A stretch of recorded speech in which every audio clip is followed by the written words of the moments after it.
बेवकूफ था। उसने जंग फैमिली का सीक्रेट मैनुअल ऐसे ही किसी को गिफ्ट दे दिया और फिर इस बेकार सी लड़की को यहाँ भेज दिया जिसके पास कोई ब्लड लाइन नहीं। खैर मैं भी अपने वादे को जरूर निभाऊंगा। शादी होगी लेकिन बस दूल्हे को बदला जाएगा। वेल इन लोगों की इवल प्लानिंग के बारे में जंगशु को कोई आइडिया नहीं था। उसने तो इन पर पूरा भरोसा किया। अब सीन शिफ्ट होकर हम जियांग को देख पाते हैं जो कि अपने घर की तरफ वापस लौट रहा था। यहाँ पर वो बस तियानहाओ के बारे में ही सोच रहा है। उसे कह रहा था माफ करना मैं आपको नहीं जानता और अनजान लोगों से बात करना मुझे पसंद नहीं। जिस पर वो मास्टर कहता है शिमू तुम पूरी दुनिया को धोखा दे सकते हो लेकिन मुझे नहीं दे पाओगे। ये सुनकर ही जियांग थोड़ा सा हैरान हो गया जिसके बाद वो अपना मुखौटा हटा देता है। जिन्हों उससे कह रहा था कि मैं तुम्हारी प्रोग्रेस देखकर काफी ज्यादा खुश हूँ। जिस पर शिमू कहता है कि ये मैं जानबूझकर नहीं कर रहा, मुझे कल्टीवेशन के लिए पैसों की जरूरत थी और इसी वजह से मजबूर होकर मुझे दूसरी पहचान अपनानी पड़ी। तभी जिन्हों कहता है बात सिर्फ इतनी ही नहीं, तुम शीक्वान देखो हमारी जिन फैमिली काफी ज्यादा पावरफुल है, तो अगर तुम जिन फैमिली के इन्फ्लुएंस का यूज करो तो ये काम आसान हो जाएगा। बस बदले में तुम्हें भी हमारी मदद करनी होगी जैसे तुम्हारे फादर किया करते थे। तुम्हें 3 बॉर्डर स्टेट्स के सारे अफेयर को हैंडल करना होगा। उसकी बातें सुनकर शिमू को गुस्सा आ रहा था क्योंकि इन लोगों ने शिमू के फादर को भी ऐसे ही मैनिपुलेट किया था और आखिर में वो जिन फैमिली के मिशन को पूरा करते हुए मारे गए। इसलिए शिमू कहता है कि मैं अपने बाप के नक्शे कदम पर चलने वालों में से नहीं हूँ। और रही बात रिवेंज की तो मैं उसमें किसी और को इन्वॉल्व नहीं करना चाहता। जो सुनकर वो मास्टर वहाँ से चला गया। वेल इन दोनों की बातें कुछ लोगों ने सुन ली थी। साथियों ने ये भी पता चला कि शिमू ही जियांग है। अब हमें अगले दिन की कहानी दिखाई गई जहाँ पर जिन्हों अपने बेटे जुआन की कल्टीवेशन को देखकर जरा भी खुश नहीं था। उस बंदे को काफी ज्यादा तकलीफ हो रही थी मगर जिन्हों ने उसे हुक्म दिया कि जब तक तुम ब्रेक थ्रू नहीं करते कल्टीवेशन से बाहर नहीं आओगे। मगर उसकी इन धमकियों का कोई फायदा नहीं होता क्योंकि वो बंदा कमजोर होकर नीचे गिर गया। अपने बेटे की प्रोग्रेस देखकर जिन्हों जरा भी खुश नहीं था। वो कहता है कि इन 8 सालों में वो मामूली सा शिमू बॉडी रिफाइनिंग का मास्टर बन गया। इनफैक्ट हमारे एंसेस्टर भी उसे एक्नॉलेज कर रहे हैं और तुम तो इतने सारे रिसोर्सेज होने के बावजूद भी जरा भी प्रोग्रेस नहीं कर पाए। मुझे तो लगा था कि एक दिन तुम जरूर से काइयुआन मार्शल एकेडमी को ज्वाइन करोगे लेकिन वो तो अब दूर की बात है। पहले तुम्हें इस फेंगचेंग में ही खुद को एस्टेब्लिश करना होगा। अगर तुमने ऐसा नहीं किया तो जिन फैमिली तुम्हारी जरा भी रिस्पेक्ट नहीं करेगी। और उतने में वहाँ पर एक सर्वेंट पहुँच गया। वो कह रहा था कि वो फैमिली के यंग मास्टर हुआ आपसे मिलना चाहते हैं। तो जुआन अपने बाप से 2-4 और गालियाँ खाने के बाद सीधे हुआ से मिलने पहुँच गया। हुआ तो उसकी शक्ल देखकर ही कहने लगा कि शायद आज फिर से तुम्हारे बाप ने तुम्हें डांट दिया। जिस पर जुआन कहने लगा कि इस सब मुसीबत की जड़ वो शिमू है। मेरे फादर हमेशा मुझे उसके साथ कंपेयर करते। जब तक मैं उस शिमू को सरपास नहीं करूँगा मेरे बाप का मुंह बंद नहीं होने वाला। जिस पर हुआ कह रहा था कि उसे सरपास करने की भी कोई जरूरत नहीं, हम सीधे उसे रास्ते से हटा सकते हैं। अब अगले सीन में हम देख पाते हैं कि शिमू अपनी नए वेपन के साथ प्रैक्टिस कर रहा। उसके मास्टर ने उसे बताया था कि फिजिकल बॉडी को टेम्पर करने से वो अपनी चीज सेंसेशन को इंक्रीज कर सकता है। तो शिमू भी यही करने लगा। उसे कुछ भी करके 4 हॉल कॉन्टेस्ट से पहले ही खुद को पावरफुल बनाना पड़ेगा। और उतने में फेंगली और गाओ वहाँ पर पहुँच गए। दरअसल शिमू की सनमून सोर्ड को फेंगली ने ही फोर्ज कराया था और ये तलवार शिमू को काफी ज्यादा पसंद आई तो खुश होकर फेंगली को कुछ इनाम देने लगा। यहाँ पर फेंगली उससे बिल्कुल पैसे लेना नहीं चाहता था मगर शिमू ने जबरदस्ती वो पाउच उसके हाथ में थमा दिया और फिर वो इन दोनों से ड्यूअल कल्टीवेशन मेथड के बारे में पूछने लगा। जो सुनते साथ ही वो दोनों भी थोड़े से हेजिटेट होते हुए कहने लगे कि हाँ हमें इसके बारे में जानकारी है। तो शिमू बताता है कि हाल ही में मैंने एक बुक में इसके बारे में पढ़ा था। इस आर्ट को मास्टर करने से मेरी चीज सर्कुलेशन काफी ज्यादा इम्प्रूव हो जाएगी लेकिन इसके लिए मुझे कंपेनियन की जरूरत पड़ेगी। खैर मुझे तो ये समझ नहीं आ रहा कि मैं उस लड़की के साथ ची पावर को सर्कुलेट कैसे करूँगा। जो सुनते साथ ही इन दोनों को काफी ज्यादा हंसी आने लगी। दरअसल शिमू को नहीं पता था कि उसे अपने पार्टनर के साथ फिजिकली इन्वॉल्व होना पड़ेगा। तो फेंगली कहने लगा मेरे भाई जब तुम्हें अपनी पसंदीदा औरत मिल जाए तब तुम खुद ही समझ जाओगे कि तुम्हें अपनी ची पावर को सर्कुलेट कैसे करना है। ये इतनी ज्यादा नेचुरल प्रोसेस है कि तुम अपने आप सीख जाओगे। भले बंदे उसे खुल के बता नहीं पा रहे थे कि शिमू को एक गर्लफ्रेंड की जरूरत है।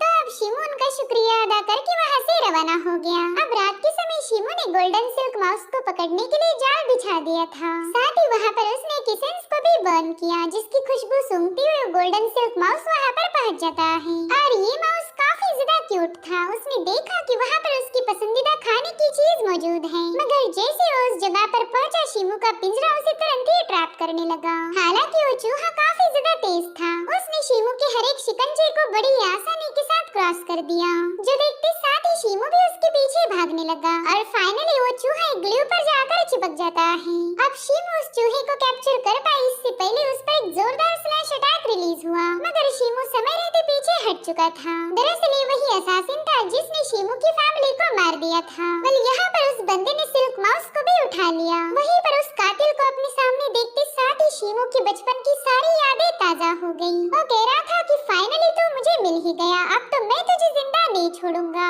और इतना कहते साथ ही शीमू ने अपनी सनमून सोर्ड से उस पर एक स्लैश रिलीज कर दिया, मगर वो बंदा उसे बड़ी आसानी के साथ डिस्ट्रॉय कर देता है। यहाँ पर शीमू ने उस पर मुसलसल हमले करना शुरू कर दिए, मगर वो बंदा तो शीमू की मूव्स को देखे बिना ही उसके सारे हमलों को काउंटर कर रहा था, जिसके बाद वो शीमू को पीछे पुश करके वहाँ से जाने ही वाला था। लेकिन तभी शीमू ने विंग स्ट्राइक के छठे फॉर्म आर्मर ब्रेक का इस्तेमाल करते हुए उस पर हमला कर दिया। हालांकि इसका भी उस बंदे पर कोई खास असर नहीं हुआ। साथ ही साथ उस बंदे ने शीमू से तंग आकर वहाँ पर अपनी आइस पावर को रिलीज कर दिया, जिससे शीमू भी फ्रॉस्ट में जकड़ चुका था। अब वो चाहकर भी इस असासिन के हमले को रोक नहीं पाएगा। लेकिन इससे पहले कि वो बंदा शीमू पर हमला कर पाए, उस पर एक जोरदार स्लैश रिलीज होकर उसे काफी पीछे ढकेला गया। दरअसल वहाँ पर एक खूबसूरत लड़की की एंट्री हो चुकी थी। वो कहती, कोल्ड एबिस, तुम इतने ताकतवर होकर भी एक बच्चे पर हमला कर रहे हो, तुम्हें तो शर्म आनी चाहिए। मैं तो कई दिनों से तुम्हारी तलाश कर रही थी और आखिरकार तुम मुझे मिल ही गए। जिस पर वो बंदा कह रहा था कि तुम मेरी बात मानो या ना मानो, लेकिन यून की मौत से मेरा कोई कनेक्शन नहीं। वेल, इस बंदी का नाम था साओ शुई और इसकी कोल्ड एबिस के साथ पुरानी दुश्मनी है, तो उसने कोल्ड एबिस को घायल करने के लिए वहाँ पर आइस का एक बहुत बड़ा टोर्नेडो क्रिएट कर लिया। वहीं पर कोल्ड एबिस ने भी अपनी मूव का इस्तेमाल करते हुए उस बंदी पर आइस लैंसेस से हमले करना शुरू कर दिए। यहाँ पर वो बंदी उसके हर एक अटैक को काउंटर करते हुए सीधे उसके साथ भिड़ चुकी थी। इन दोनों के क्लैशेस को देखकर तो शीमू हैरानी हो गया। अब फाइट के दौरान उस बंदी ने कोल्ड एबिस पर एक जोरदार पाम हिट कर दिया, जिससे वो बंदा काफी पीछे पुश हो चुका था। मगर कोल्ड एबिस को हराना इतना ज्यादा आसान नहीं। उसने अपनी एक पावरफुल टेक्निक का इस्तेमाल करते हुए वहाँ के जंगल को डिस्ट्रॉय कर दिया और फिर उन कटे हुए बैम्बूज को स्वॉर्ड जैसा यूज करता है। मगर साओशी उसके हर एक हमले को डिस्ट्रॉय करते हुए वहाँ पर एक पावरफुल फॉर्मेशन क्रिएट कर लेती है, जिसमें से आइस फ्लावर ब्लेड रिलीज होते हुए अब इस पर हमले करने लगी। वेल, इन हमलों को रोकना काफी ज्यादा जरूरी था, तो उस बंदे ने वहाँ पर आइस की एक बहुत बड़ी चट्टान फॉर्म कर ली। हालांकि साओशी की जबरदस्त ऑरा ने उस बंदे के चट्टान के टुकड़े टुकड़े कर दिए। इसी दरमियान कोल्ड एबिस ने नोटिस किया कि साओशी के पास तो टियानियन सेक्ट का सीक्रेट ट्रेजर है, जिसे मिस्टिक आइस रूलर भी कहा जाता था। साओशी के साथ फाइट करते हुए वो माउस भी उसकी पॉकेट से बाहर आ गया था, मगर कोल्ड एबिस उस पर ध्यान नहीं देता। उसे तो बस यहाँ से बच के भागना था, इसलिए उसने शीमू को सीधे साओशी की तरफ थ्रो करते हुए तुरंत ही वहाँ से भाग निकला। तो कोल्ड एबिस को छोड़कर साओशी शीमू को ही संभालने लगी, जिसके बाद वो सिल्क माउस को भी उठा लेती है। वो माउस उसे देखकर ही खुश हो गया और उतने में उसने नोटिस किया कि शीमू तो बस उसे घूरे जा रहा है और ये बात उस लड़की को जरा भी पसंद नहीं आई। तो शीमू कह रहा था, मिस आपकी स्किल्स गजब की है, इसी वजह से मैं आपसे नजरें ही नहीं हटा पा रहा था, प्लीज मुझे माफ कर दीजिए। साओशी उससे कहने लगी कि ये गोल्डन माउस तुमने ही कैच किया था, अगर तुम चाहो तो मैं तुम्हें इसकी पेमेंट दे सकती हूँ। मगर शीमू ने पैसे लेने से इनकार कर दिया। वो कहता है कि आपके जैसा एक कोल्ड एबिस मेरा भी दुश्मन है और इसी वजह से मैं बचपन से ही कड़ी मेहनत करता आया हूँ ताकि एक दिन इससे बदला ले सकूं। लेकिन आज मुझे पता चला कि मैं इतना पावरफुल नहीं हूँ जो इस बंदे को मार पाऊँ। लेकिन आप एक बहुत ही पावरफुल वॉरियर हो, तो मैं आपका डाव कंपेनियन बनना चाहूँगा। जो सुनते साथ ही साओशी उस पर भड़क गई। वो कह रही थी कि अभी अभी हमारी मुलाकात हुई और तुमने मुझे आते ही प्रपोज कर दिया। ये सुनकर तो बेचारा शीमू भी काफी ज्यादा परेशान हो गया। उसे पता ही नहीं था कि ड्यूअल कल्टीवेशन करने के लिए उसे इस बंदे के साथ शादी करनी होगी। और उतने में ही उस बंदी ने उसे कियानकुन पाउच गिफ्ट किया। वो कह रही थी कि माउस मैं अपने साथ ले जा रही हूँ, लेकिन इस स्टोरेज बैग में तुम्हें ढेर सारी काम की चीजें मिल सकती हैं। तो शीमू से वादा करता है कि मैं जल्द एक स्ट्रॉन्गेस्ट वॉरियर बनूंगा और फिर आपसे मुलाकात होगी। साओशी को लग रहा था कि ये बंदा बिल्कुल भी सीरियस नहीं, इसलिए वो कहती ठीक है, मैं भी तुम्हारा इंतजार करूंगी। अब अगले ही दिन शीमू ने उस कियानकुन पाउच को चेक किया, जिसमें ढेर सारे स्पिरिचुअल हर्ब्स थे। शीमू कहता है कि इन हर्ब्स की मदद से तो मैं बड़ी तेजी के साथ 12वीं लेवल पर पहुंच जाऊंगा। और उतने में यूहान उससे मिलने पहुंच गई। वो कह रही थी, बड़े भाई बस कुछ ही दिनों में हमें वो फैमिली की वेडिंग सेरेमनी को अटेंड करना है। तो शीमू ने उसे जोंगशु के बारे में बता दिया। वो कहता है कि मैंने उस बंदी को वो फैमिली में एस्कॉर्ट किया था। वो मेरी काफी अच्छी दोस्त है, तो मैं चाहता हूँ कि तुम उसके लिए एक बेहतरीन सा तोहफा लेके आओ। तो शीमू से तोहफे के पैसे लेकर यूहान सीधे मार्केट में पहुँच गई। यहाँ पर उसकी वो फैमिली के सर्वेंट के साथ मुलाकात हुई। वेल ये बंदी यूहान की काफी अच्छी दोस्त थी, तो उसने वो फैमिली की सारी प्लानिंग की पोल यूहान के सामने खोल के रख दी। वो कह रही थी कि जोंगशु के पास दहेज ना होने की वजह से उसकी शादी हुआ के छोटे भाई जुन से करवाने जा रहे, और वो बंदा दिमागी तौर से बिल्कुल भी स्टेबल नहीं। यूहान को लग रहा था कि वो फैमिली की इस चालबाजी की वजह से जोंगशु का फ्यूचर पूरी तरह से बर्बाद हो जाएगा,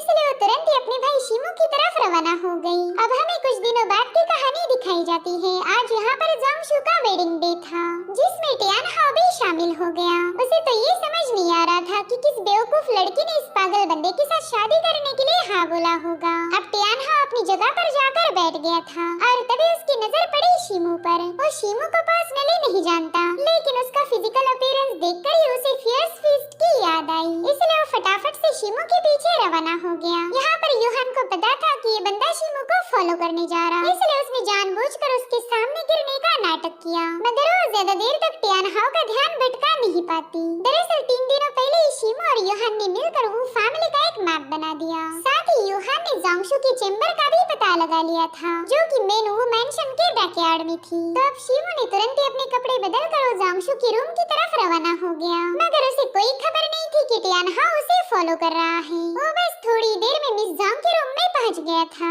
वहां जाते साथ ही उसने पहला वो फैमिली के सर्वेंट को फ्रीज कर दिया। जोंगशु भी उसे वहां देखकर काफी ज्यादा शॉक हो गई, और फिर शिमू ने उसे वो फैमिली की सारी सच्चाई बता दी। साथ ही उसने उस सर्वेंट को इतना ज्यादा डरा दिया था कि वो बंदी भी सच बताने पर मजबूर हो गई। वो जोंगशु से कहने लगी कि आपकी शादी हमारे सेकंड यंग मास्टर के साथ होने वाली है, जिनकी दिमागी हालत बिल्कुल भी ठीक नहीं। जोंगशु को तो ये सब सुनकर यकीन ही नहीं हो रहा था कि वो फैमिली ने उसके साथ इतना बड़ा धोखा किया, इसलिए वो शिमू से कहने लगी कि अब मुझे यहाँ से भागना होगा। तो शिमू से बताने लगा कि इसीलिए तो मैं यहाँ आया हूँ, मैं जानता था कि वो फैमिली आपको धोखा देगी। अरे वो दोनों सीधे उस चेंबर से बाहर आ गए, मगर उतने में ही शिमू पर ब्लेजिंग फायर से अटैक हो गया, जिसे शिमू ने अपने डबल स्लैशेस के साथ डिस्ट्रॉय कर दिया। टियान हाओ कहता है जियांग, मुझे तो लगा था कि तुम एक बहादुर योद्धा हो, मगर आफ्टर ऑल तुम भी एक किडनैपर निकले। सच बताओ तो तुमने मुझे डिसअपॉइंट किया। और इतना कहते साथ ही टियान हाओ ने उस पर हमले करना शुरू कर दिए। यहाँ पर वो अपने स्पीयर से वार करके शिमू को काफी पीछे पुश कर चुका था। वहीं पर शिमू इस बंदे के साथ फाइट करना नहीं चाहता,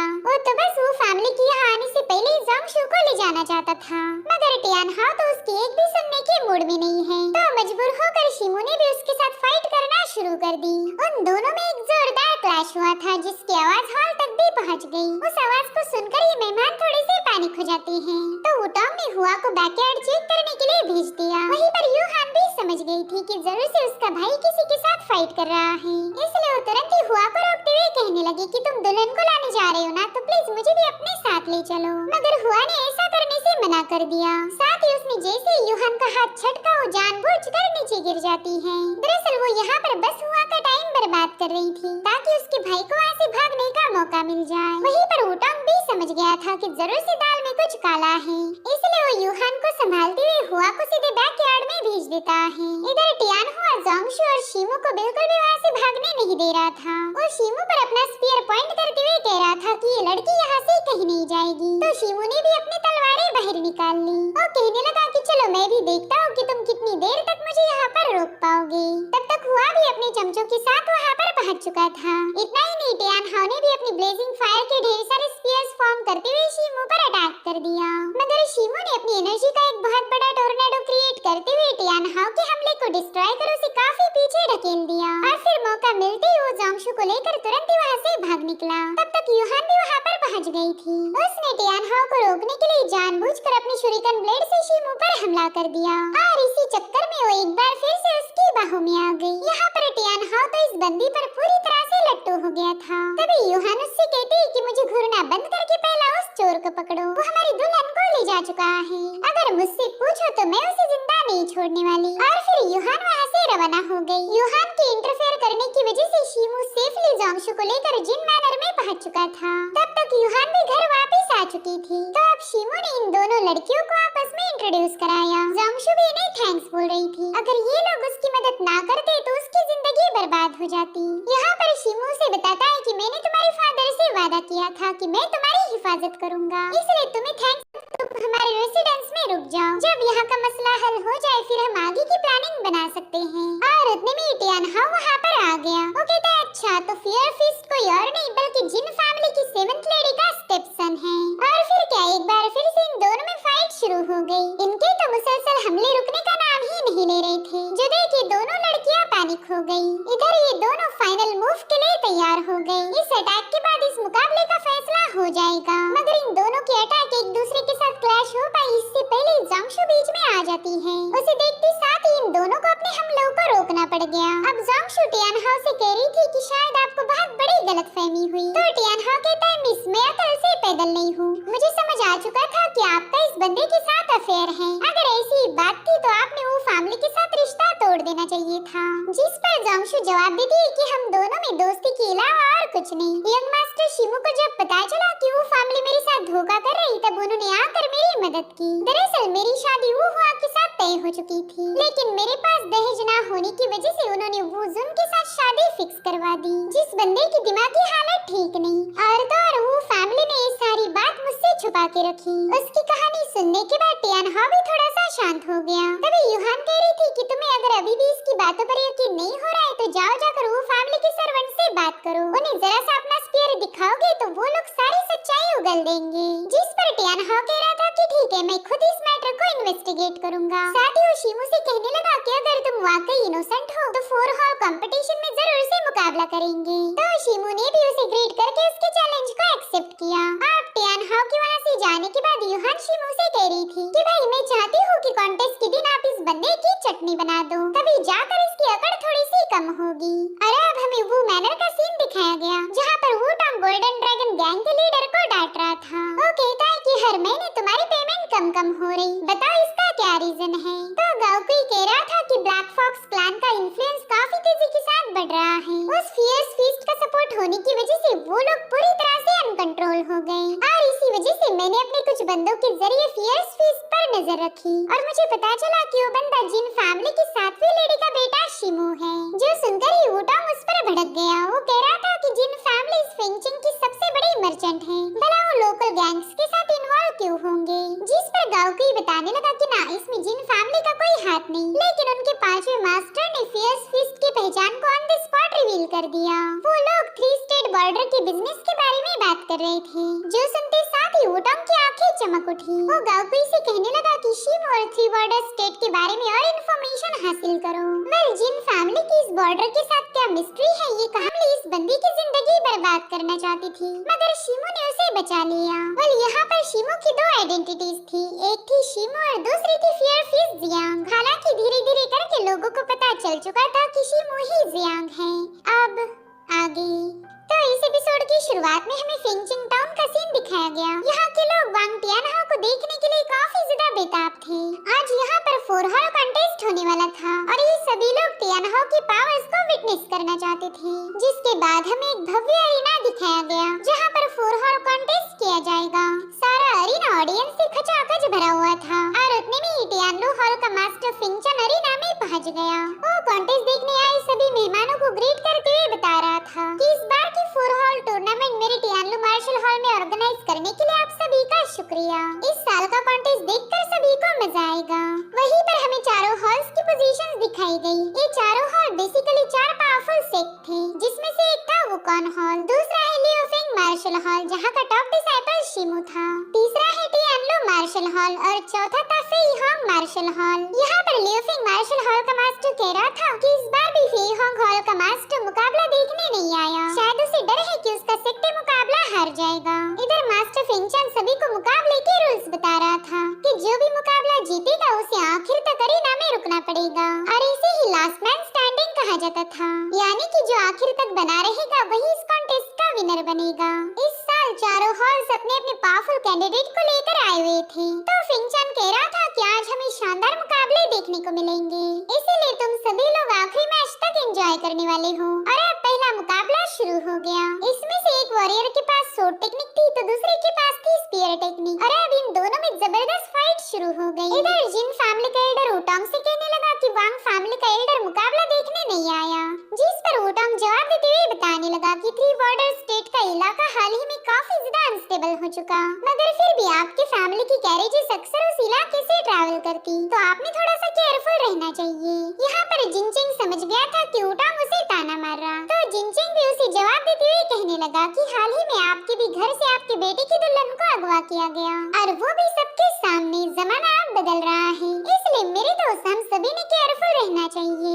यहाँ पर जिनचिन की बातें सुनकर वुटांग को काफी ज्यादा गुस्सा आ रहा था, मगर उसके पास जिनचिन का मुंह बंद करने का कोई तरीका नहीं। इधर अरीना में उस सोड कल्टीवेटर ने अपनी ढेर सारी सोड फॉर्म कर ली थी, मगर उस स्पीयर वाले बंदे ने उसके हर एक सोड अटैक को डिस्ट्रॉय करते हुए उस पर अपनी स्पीयर से हमला कर दिया, जिससे तो वहाँ पर काफी स्ट्रॉन्ग एनर्जी रिलीज होने लगी। शिमू इस मुकाबले को काफी केयरफुली ऑब्जर्व कर रहा था और उतने में टियानहा वहाँ पर पहुँच जाता है और शिमू से कह रहा था कि आज का मुकाबला वाकई कमाल का है, लेकिन अगर तुम अरीना में होते तो कोई तुम्हें चैलेंज नहीं कर पाता। इनफैक्ट ये दोनों बंदे तुम्हारे सामने हार मान लेते। और फिर ये दोनों फिंजुन नाम के बंदे को देखने लगे। शिमू टियानहा से पूछने लगा कि क्या तुम्हें वाकई ऐसा लगता है कि ये बंदा मेरे सामने हार जाएगा, जिस पर टियानहा जवाब देते हुए कहने लगा कि उस बंदे की आंखें शार्प और स्पिरिचुअल ऑरा स्टडी है। पता नहीं मैंने इस बंदे को पहले नोटिस क्यों नहीं किया।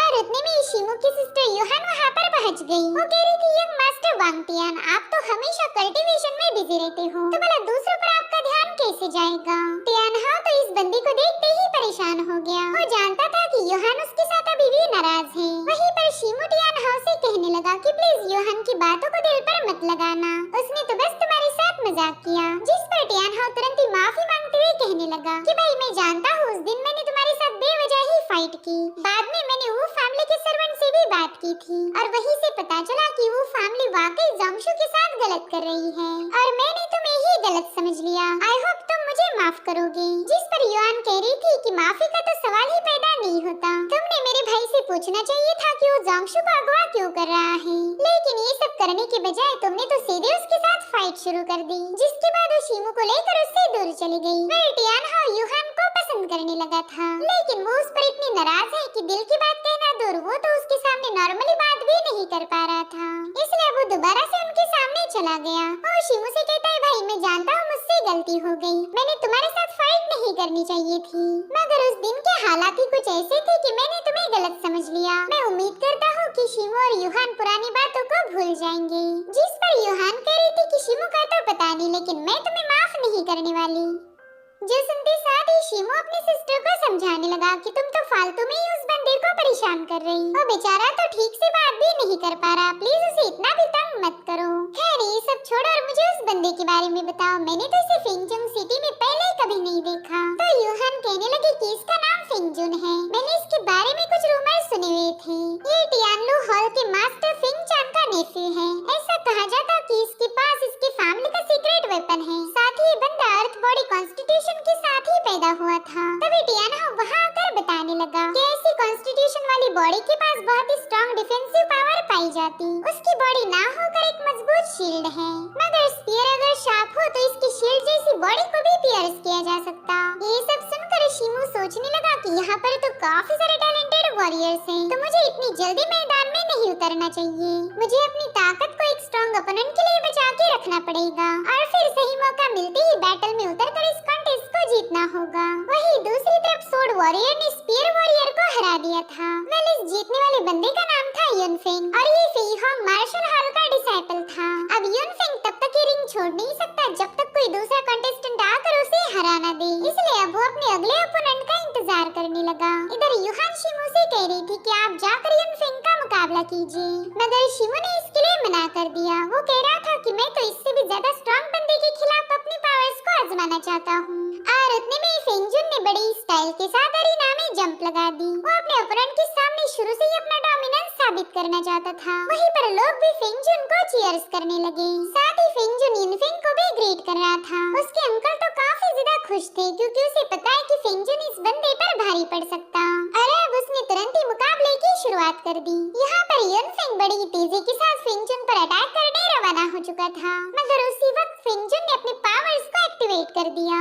उसकी पावर से पूरा अरीना शेक हो रहा था, जो देख शिमू के भी होश उड़ गए। इनफैक्ट एल्डर्स भी अपनी जगह से उठ गए और उसी वक्त युनफेंग की सोड फेंगजुन की बॉडी से टकरा गई, मगर उस बंदे की डिफेंसिव एनर्जी इतनी भयानक थी कि वो सोड उसे बिल्कुल भी पियर्स नहीं कर पाती।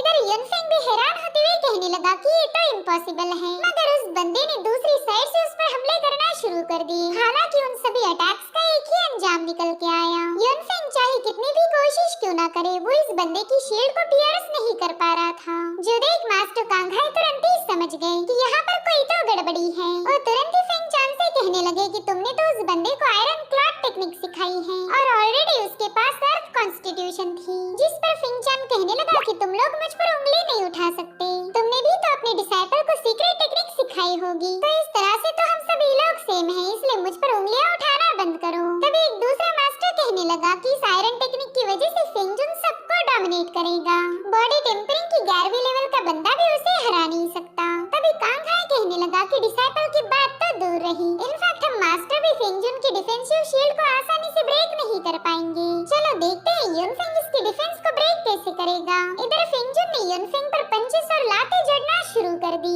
जिससे तो युनफेंग काफी पीछे पुश हो जाता है, मगर उस बंदे ने फटाफट से अपनी फ्लाइंग स्वॉर्ड टेक्निक को एक्टिवेट करते हुए वहाँ पर कई सारी स्वॉर्ड्स फॉर्म कर ली। अरे अब उन हजारों तलवारों का यूज करते हुए फेंगजुन की शील्ड को पियर्स करने लगा। फेंगजुन कह रहा था कि तुम्हारी टेक्निक वाकई गजब की है, लेकिन मेरे आयरन क्लॉथ के सामने उसकी औकात कुछ भी नहीं। इतना ही नहीं, वो बंदा तो उन सारे तलवारों के हमलों को फेस करते हुए आगे बढ़ने लगा और फिर उसने हवा में छलांग लगाते हुए अपने हैमर को समन कर उस बंदे पर जोरदार अटैक कर दिया, जिससे तो वहाँ पर एक बहुत बड़ा एक्सप्लोजन हो चुका था। युनफेंग उस हैमर के नीचे बुरी तरह से तड़पने लगा, मगर फेंगजुन ने अभी भी अपने हमलों को नहीं रोका और उसे ऊपर उठाकर उस पर एक जोरदार फटका लगा देता है, जिससे तो बंदा अरेना की दीवार फाड़कर बाहर जाने वाला था, मगर तभी टियानहो की स्पीयर ने उसे बचा लिया और यहाँ पर टियानहो ने इस बंदे की जान बचाई थी। जो देख फेंगजुन उसे ही अरेना में बुलाने लगा, तो टियानहो ने भी उसका चैलेंज एक्सेप्ट कर लिया, मगर वो अरेना में जा पाई इससे पहले यूहान उसके सिर पर पाँव रख के सीधे अरेना में कूद गई।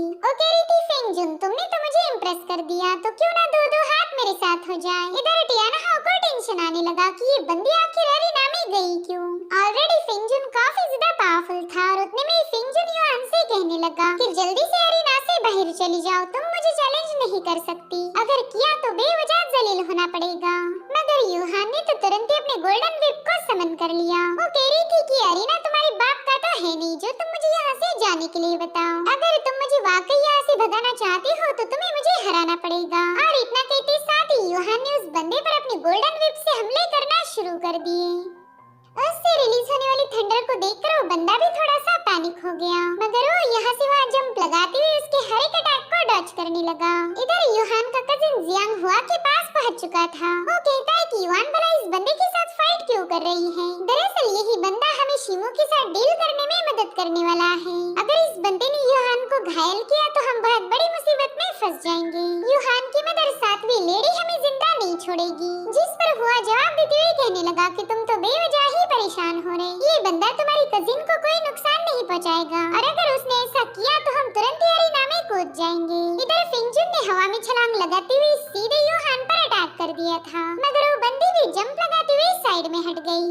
अरे अब यूहान ने उस पर अपने विप से एक जोरदार फटका लगा दिया, जिसमें फेंगजुन के हाथ में थंडर फ्लो होने लगती है। साथ ही साथ उसे हान पर काफी ज्यादा गुस्सा आ रहा था। यहाँ पर हान अपनी थंडर पावर का शो ऑफ करते हुए फेंगजुन से कह रही थी कि तुमने लड़कियों को अंडर एस्टिमेट नहीं करना चाहिए, देख लिया ना तुम्हें इसकी भारी कीमत चुकानी पड़ रही।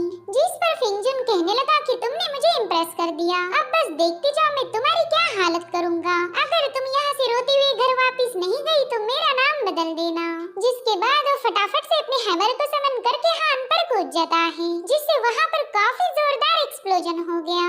मगर उस बंदे ने देखा कि हान तो वहाँ से ऑलरेडी हट चुकी थी। उसने फेंगजुन को डिस्ट्रैक्ट होता हुआ देख उस पर एक जोरदार अटैक कर दिया, जिससे तो उस बंदे की बॉडी से काफी स्ट्रॉन्ग थंडर पावर रिलीज होने लगी। साथ ही साथ उसे गजब का दर्द हो रहा था। यूहान की जगमगाती हुई थंडर पावर के सामने तो वो बंदा अपनी शील्ड को भी यूज नहीं कर पाया और उसके पास स्पेशल कॉन्स्टिट्यूशन होने के बावजूद भी वो इतनी बुरी तरह से घायल हो गया। इसलिए अब उसने गुस्से में आकर यूहान की विप को होल्ड कर लिया। आफ्टर ऑल उसकी ईगो पर चोट लगी थी। यहाँ पर उसने अपने दो हैमर्स को भी समन कर लिया और अब वो हान को उन्हीं दो हैमर्स के दरमियान क्रश करने की फिराक में था। हान का भी खुद पर जरा भी कंट्रोल नहीं था, जिससे तो अरेना में मौजूद हर एक बंदा पैनिक हो गया और सबसे ज्यादा टेंशन तो टियानहो को आया था। इसलिए वो हान को बचाने के लिए आगे जाने ही वाला था मगर शिमो ने उसे रोक लिया। इधर हान बड़ी स्टाइल के साथ उन दोनों हैमर्स के नीचे से और फिंगजुन के टांगों के बीच में से बाहर आ गई, जिसकी तो फिंगजुन ने बिल्कुल उम्मीद नहीं की थी। और फिर हान ने अपने विप की मदद से उस बंदे को नीचे पुल कर लिया। साथ ही यहाँ पर उसने फिंगजुन पर एक जोरदार जंप लगा दी। इतना ही नहीं, हम देख पाते हैं कि आसमान में भी बदलाव होने लगे हैं। वहाँ पर हम एक टोर्नेडो को फॉर्म होता हुआ देख पाते हैं, जिसकी थंडर की मदद से योहान ने इस बंदे पर बहुत ही भयानक हमला कर दिया। ये थंडर अटैक इतना ज्यादा खतरनाक था कि पूरा अरीना ही थंडर से शेक होने लगा। वहीं पर जियांग कह रहा था कि हान ने तो हमारे एंसेस्टर की हेवनली थंडर ड्रॉ टेक्निक को मास्टर किया है, पता नहीं ये बंदी इतनी खतरनाक कैसे बन गई। वहीं दूसरी तरफ फिंगजुन की सारी अकड़ निकलकर वो कोयले जैसा काला काला हो गया। तो हान उसे चिढ़ाते हुए कहने लगी कि फिंगजुन, मुझे तो लगा था कि तुम पावरफुल होंगे, लेकिन तुमने तो मुझे डिसअपॉइंट कर दिया। आज तो ये बात साबित हो गई कि तुम्हारे पास कोई स्पेशल पावर नहीं। वहीं पर टियान हाओ तो खुश होकर तालियां बजाने लगा। उसे लगा ही नहीं था कि हान इस बंदे को हरा पाएगी।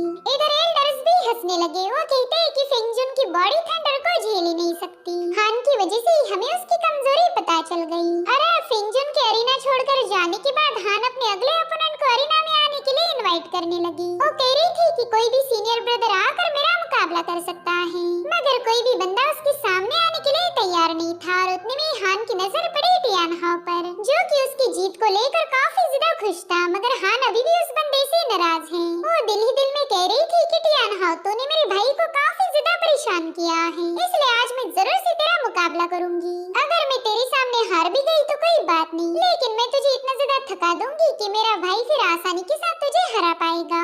इसलिए वो तुरंत ही वांग टियान हाओ से कहने लगी कि यंग मास्टर, क्यों ना तुम ही अरीना में आकर मेरे साथ बैटल करो। अब ये सुनकर टियान हाओ काफी ज्यादा परेशान हो गया। वो इस बंदी से प्यार करता था तो भला उस पर अटैक कैसे करेगा। मगर वहाँ मौजूद हर एक बंदा टियान हाओ से कहने लगा कि हम आपकी स्किल्स को देखना चाहते हैं, प्लीज अरीना में जाकर हान का मुकाबला कीजिए। टियान हाओ भी दिल ही दिल में सोचने लगा कि ये बंदी शायद उस दिन से अभी तक नाराज है। सो अगर मैं उसका मुकाबला करने भी गया तो बात और ज्यादा बिगड़ जाएगी, और मैं तो इसके साथ दोस्ती करना चाहता हूँ। इसलिए टियान हाओ ने अरीना में जाने से मना कर दिया। तो हान उसे चिढ़ाते हुए कहने लगी कि आप नंबर 1 मार्शल आर्टिस्ट हो, अगर आपने मेरा मुकाबला नहीं किया तो आपका टाइटल मुझे मिल जाएगा। वहीं पर कुछ लोग कह रहे थे कि हान किस्मत वाली थी कि उसने फिंगजुन को हरा दिया, लेकिन ऐसा करिश्मा बार बार नहीं होने वाला। जरूर से ये बंदी टियान हाओ के सामने हार जाएगी। वहीं पर टियान हाओ ने देखा कि कुछ लोग तो खुद जाकर हान का मुकाबला करने के लिए तैयार थे। उन्हें लगता है कि ये छोटी बच्ची भला हमारा क्या ही बिगाड़ लेगी।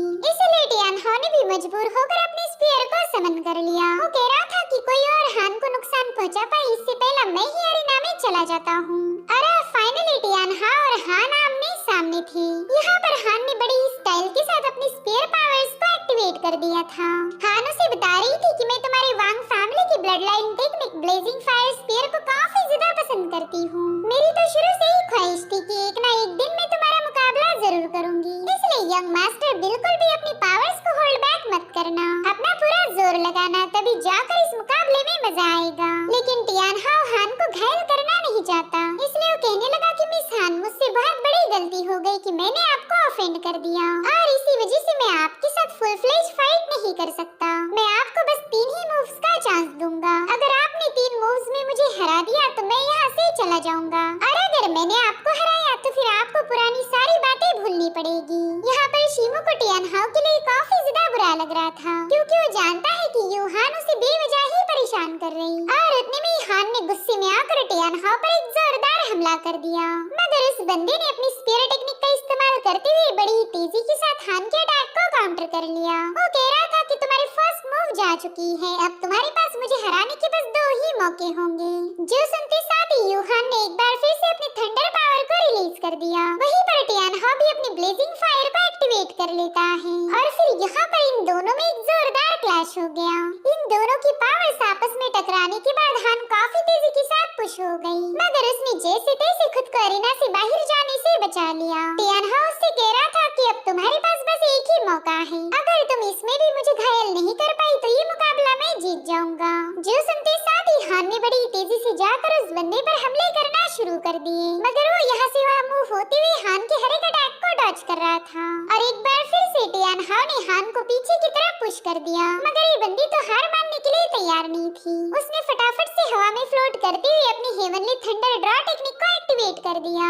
उसके ऐसा करते साथ ही आसमान में काफी तेज बिजलियां कड़कने लगी। हान उससे कह रही थी कि वांग टियानहाओ, अगर तुम में जरा भी दम है तो मेरी इस मूव को झेल के दिखाओ। उसकी थंडर पावर बड़ी ही तेजी के साथ टियानहाओ की तरफ आगे बढ़ रही थी, तो टियानहाओ ने भी फटाफट से अपनी ब्लेजिंग फायर को रिलीज कर दिया। उसका ये हमला इतना ज्यादा तगड़ा था कि हान की मूव एक ही सेकंड में डिस्ट्रॉय हो गई। वहीं पर हान भी बड़ी ही तेजी से नीचे की तरफ गिरने लगती है।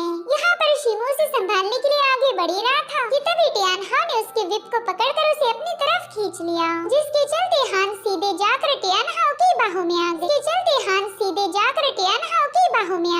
सभी लोग उन दोनों को एक साथ देखकर काफी ज्यादा खुश हो गए। वो कह रहे थे कि ये तो काफी रोमांटिक जोड़ी होगी, जल्दी जिन फैमिली की लड़की वांग फैमिली की बहू बनेगी। यहाँ पर शिमो को भी इन दोनों की हरकतें देखकर हंसी आ रही थी। वहीं दूसरी तरफ हुआ कह रहा था कि वांग टियानहाओ तो इतना ज्यादा रोमांटिक निकला कि उसने अरीना को एक थिएटर में बदल दिया। मुझे तो ऐसा लग रहा है कि मैं कोई रोमांटिक ड्रामा देख रहा हूँ। यहाँ पर टियानहाओ उसे बड़े ही प्यार से घूर रहा था और उतने में हान ने उसके मुंह पर एक जोरदार पंच लगा दिया। उससे कहती कि तुमने तो मुझ पर काफी जोरदार हमला कर दिया। एक तो मुझ पर हमला किया और ऊपर से मुझे बाहों में लिया। अब तो मैं तुमसे और भी ज्यादा नाराज हूँ। यहाँ पर टियानहाओ को समझ नहीं आ रहा था कि वो इस बंदी को कैसे समझाएगा कि उसका उसे घायल करने का कोई इरादा नहीं था।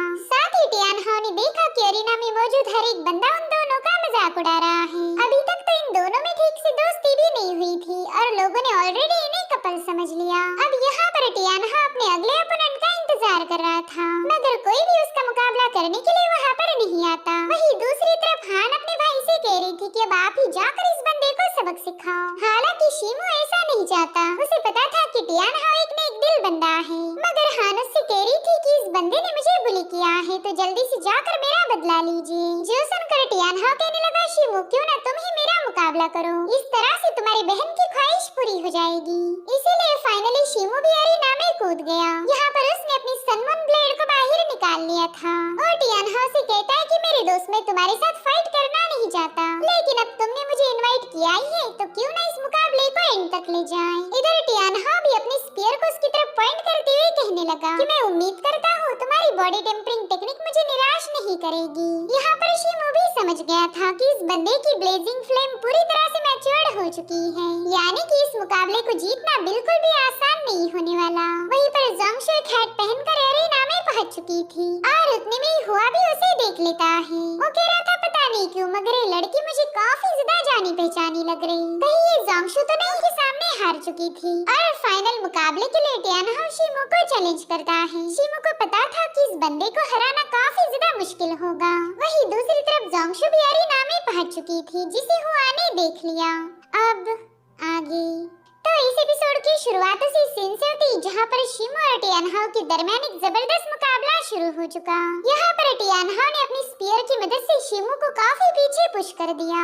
साथ ही साथ वो बंदा अपनी स्पीयर को घुमाते हुए ब्लेजिंग फायर को समन कर शिमो पर अटैक कर देता है। तो शिमो ने भी अपनी सनमून सोर्ड का इस्तेमाल करते हुए उस बंदे पर स्टोन स्लैश रिलीज कर दिया, जिसके चलते वहाँ पर एक जोरदार एक्सप्लोजन हो गया। तब तक टियानहाओ अपना स्पीयर लेकर शिमो के काफी करीब पहुंच चुका था, मगर शिमो अपनी सोर्ड की मदद से उसके अटैक को काउंटर कर लेता है और फिर इन दोनों में ऐसे ही मुसलसल क्लैशेस होने लगे। यहाँ पर शिमो टियानहाओ को काफी तगड़ी टक्कर दे रहा था, जो देखते साथ ही हुआ को उस पर गुस्सा आने लगा। जो देख जियांग उससे पूछ रहा था कि भाई तुम अचानक से शिमो पर इतना क्यों भड़क गए, तो हुआ उसे बताने लगा कि उस दिन ज़ोंगशू को जिस बंदे ने किडनैप किया था उसने भी शिमो जैसे ब्लेड टेक्निक का यूज किया था, जिस पर जियांग कह रहा था कि ये तो बस एक मामूली सी ब्लेड टेक्निक है, हमारे फेंगचिंग सिटी में इस टेक्निक को न जाने कितने ही लोगों ने मास्टर किया होगा। तो क्या तुम ये दावे के साथ कह सकते हो कि शिमो ने ज़ोंगशू को अगवा किया था? जिस पर हुआ कह रहा था हाँ बिल्कुल, शिमो की सिर्फ ब्लेड टेक्निक ही नहीं बल्कि उसकी हर एक मोमेंट उस बंदे के साथ मेल खा रही, इसलिए मैं दावे के साथ कह सकता हूँ कि शिमो ने ही ज़ोंगशू को अगवा करके हमारी वो फैमिली की इज्जत मिट्टी में मिला दी।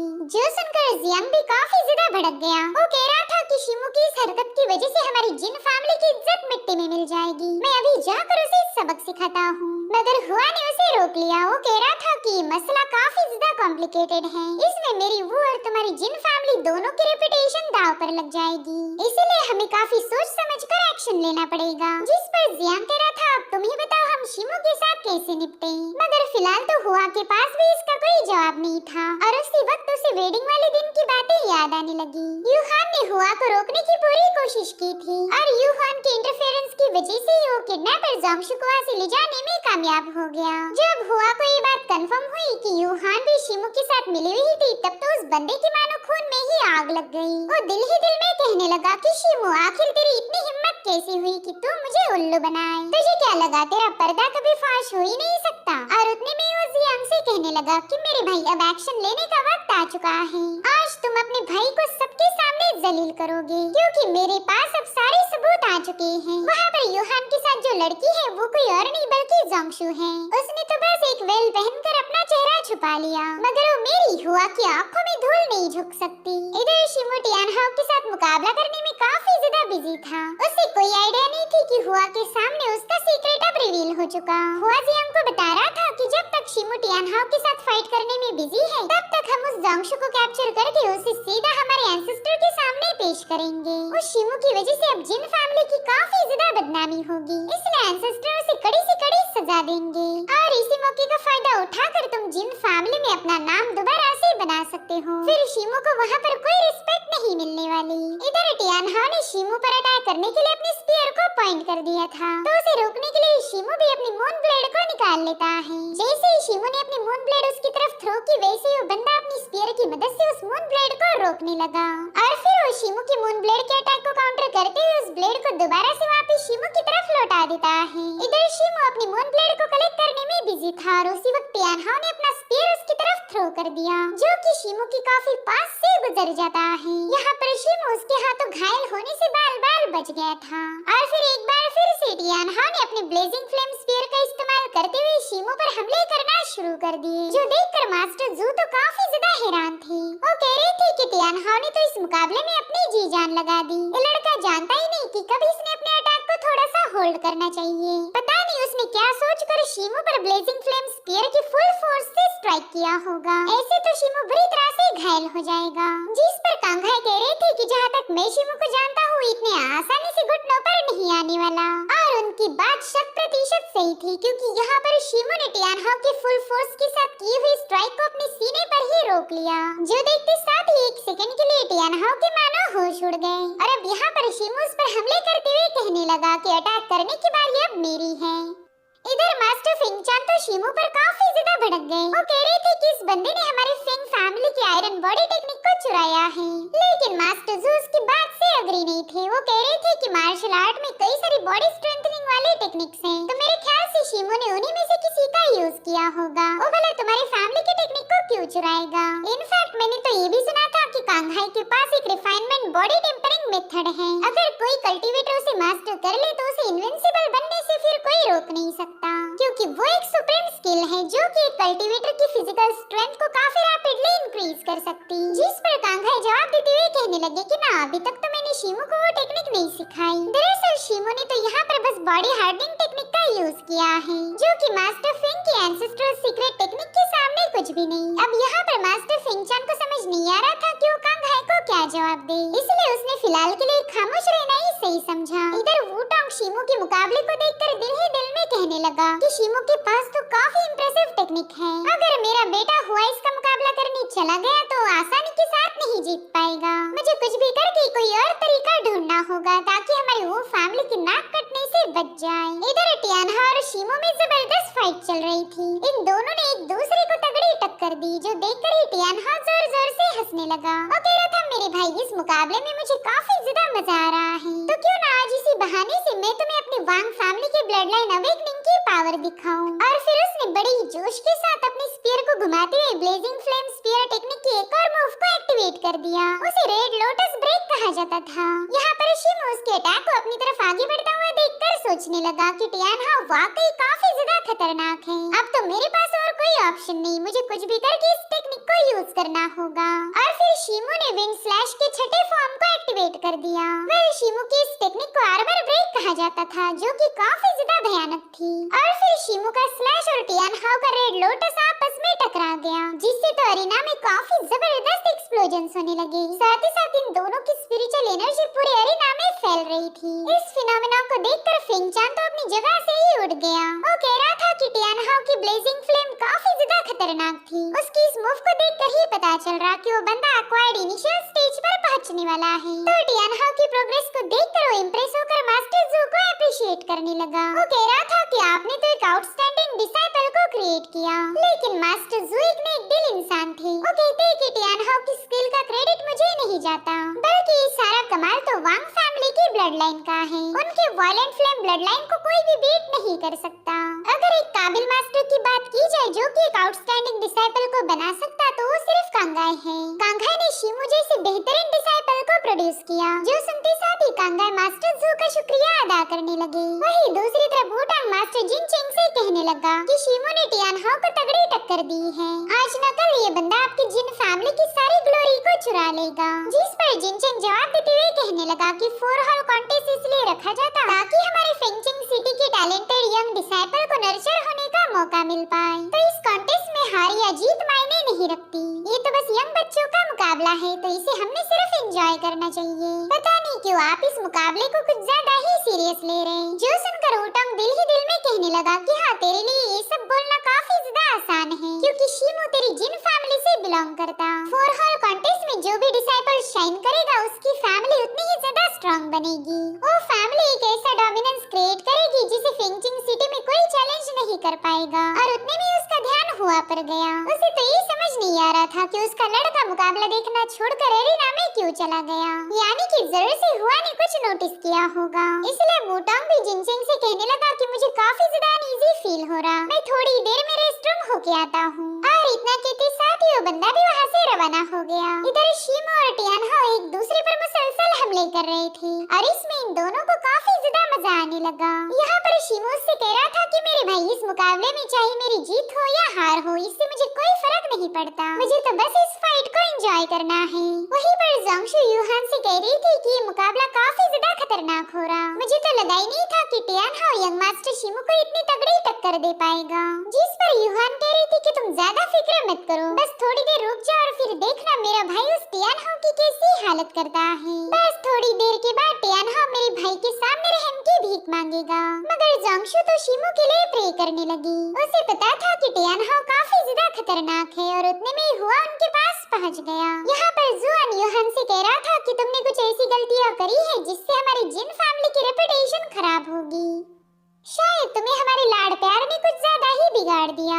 जो सुनते साथ ही यूहान भी उस पर भड़क गई, लेकिन तभी हुआ उससे कह रहा था कि अरे जुआन की बातों पर तुम ज्यादा तवज्जो मत दो, वैसे भी यहाँ पर काफी ज्यादा गर्मी है, तो क्यों ना तुम अपने दोस्त को लेकर हमारे साथ पवेलियन चलो, वहाँ से मुकाबले देखने का मजा ही कुछ और है। जिस पर यूहान जवाब देते हुए कहने लगे कि हमें तो यही से मुकाबला देखना अच्छा लग रहा, अगर तुम्हें ज्यादा गर्मी लग रही हो तो तुम अपने पवेलियन में वापस लौट सकते। जो सुनते साथ ही जुआन तुरंत ही यूहान के साथ जबरदस्ती करने लगा। वो कह रहा था कि तुम्हें मेरी बात माननी पड़ेगी, मगर यूहान ने उसका हाथ छटक दिया। वो कहने लगी कि पहला तो तुम लड़कियों के साथ तमीज से बात करना सीखो। जिसके बाद वो जोंगशू को लेकर वहाँ से जाने वाली थी, और उतने में हुआ ने जोंगशू को आवाज दी। अपना नाम सुनते ही उस बंदे ने भी रिस्पॉन्स किया, और यही उससे गलती हो गई, क्योंकि हुआ ने उसकी आइडेंटिटी को कंफर्म कर लिया था। साथ ही साथ इन दोनों बंदों ने उनका रास्ता रोक लिया। यहाँ पर हुआ जोंगशू को बता रहा था कि मैं जानता हूँ कि शीमू ने तुम्हें शादी के दिन भगाया था, तुम्हारा सारा खेल खत्म हो गया, इसलिए तुम्हें चुपचाप से मेरे साथ आना होगा,